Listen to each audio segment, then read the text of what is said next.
All right. So what the police should have done would be to get the separate statements from both complainants. In this particular case, you had both of them being complainants, one against the other. So it would be a he said, she said kind of thing. And since the police were not present at the time of this incident, the best that the police could have done was to what is known as refer it for further investigation. So you get the statements of the two, and then refer it for further investigation. Let the two of them go and then submit it. Bring it or file it before the prosecutor's office of the city, and then let now the prosecutor deal with it in accordance with due process rules. Now, the thing in this particular instance is that take away the video, remove the video. That cyclist had no evidence. Absolutely no evidence of what Mr. Gonzales had done.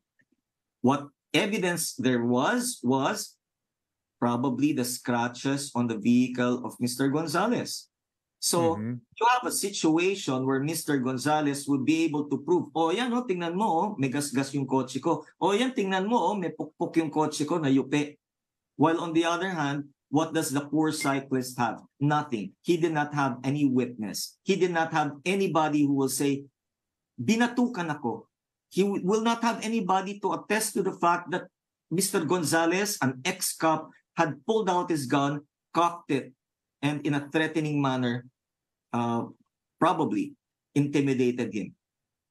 That's a very unfair situation for an ordinary person, for a poor person. Let's the police should at the very least have really just let, okay, we'll get your statements and then we'll refer it to the prosecutor's office. That should have been done.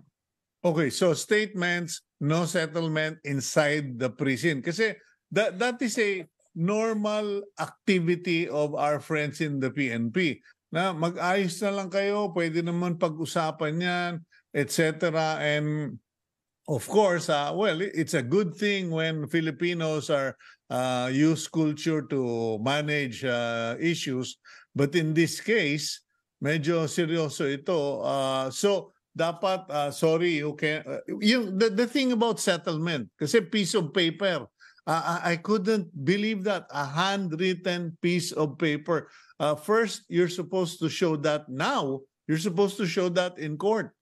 If any case is filed, you have to show to the judge, Your Honor, this is the evidence, handwritten. Parang teka, papasabayan sa court of law, pinasulat mo kamay-kamay.